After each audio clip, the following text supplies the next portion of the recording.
What's up, future self and random people of the internet? Today we have predictions. So I have very few predictions for the market this week. That's because JPY gave us so much action last week that there are other pairs, but they're also just kind of not showing us anything.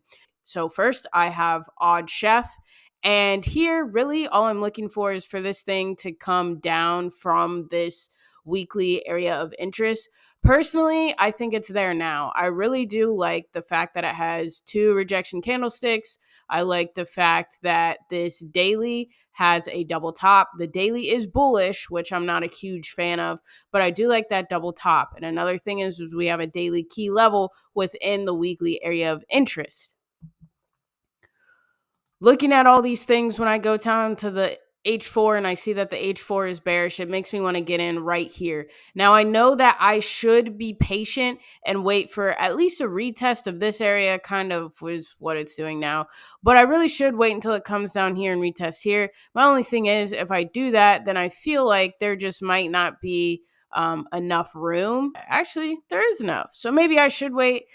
But I don't know. I'm feeling this aggressive entry, but we will see what happens in London. And when I wake up tomorrow, I'll look at what price action is doing and decide whether or not to set a limit. But this is a possible trade, in my opinion. This is a possible trade as well. I just have to see what the market is doing. I would like to get in kind of sooner rather than later on this, but I guess there's always a possibility that this comes down here, taps this area, and decides to shoot back up.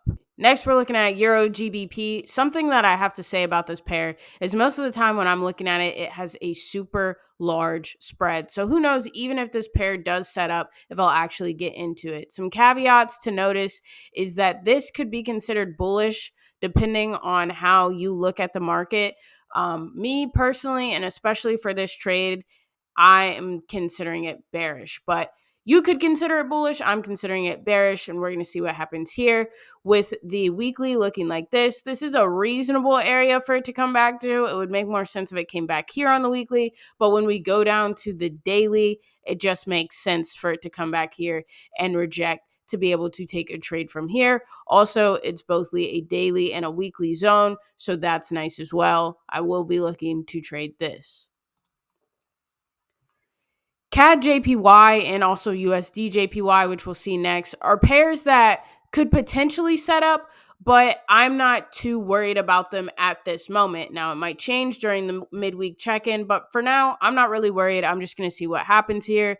These are at their lowest point for this point of market structure. I think they might push up to here, have a nice little retracement, tap, and push down. It's important to note that it is bearish on the weekly, and there is a structure point right there on the weekly, which is why I believe it would go to that part and then tap down. Something to note is that, first of all, this is a way better retracement than what we previously just saw for Euro GBP, but there's also an area right here, so it's perfectly acceptable for this thing to kind of make a wick here and then continue to push down.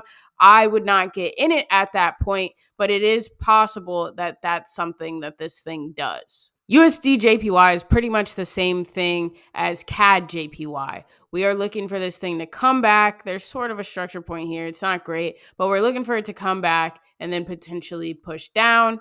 Same thing here. Again, it is both a weekly and daily area of interest. So we are looking for it to come back there and then continue the trend. NZD USD, I could see as potentially being a good trade. Something I would be wary of is that we did just run into this daily demand zone and we filled in all of this gap. Now, this is a daily key level, but it has to go really, really far back. I think it was like 2009 where I found those points at. So I am taking in consideration that that key level was a while ago. However, we are nicely bouncing off of this key level, and I do think we'll continue to push. If we don't bounce off from here, maybe we'll bounce off from here. And honestly, if we don't bounce off of those two levels, then it's likely that we're going to change trend, at least for the H4. We still have a good amount of space to work up to in the weekly, where this could be a potential trade with the daily being bullish and the H4 being bullish. Personally, I don't think I'm going to hop in this trade, but I do just kind of want to see what happens. And this is a trade that I would be confident to take if it kind of played how it was supposed to and just price action looked good, but I don't really plan on taking it at this point. Price action doesn't look the best. Next up is Odd CAD. Now, if you remember the GBP USD trade I took last week, this is basically the same thing. We are at the top of that part or that leg of market structure, and there is a zone where I believe it could push down potentially to give us a nice little bearish move. Now, it is going to be counter trend, but I do think a bearish move is possible, especially since this is in both a weekly and daily area. It's also to note that the weekly is bearish and of course the daily is bullish, but we have this rejection candlestick right here. Not only that, but we are on the weekly EMA. This isn't a great retracement for this bearish weekly level, but it is possible. And also, if you consider this to be the weekly lower high, then it might sit a little bit better for you. And actually, I think I am going to consider this the weekly lower high. Not sure why I had it all the way up here. This is clearly an elbow. Anyway,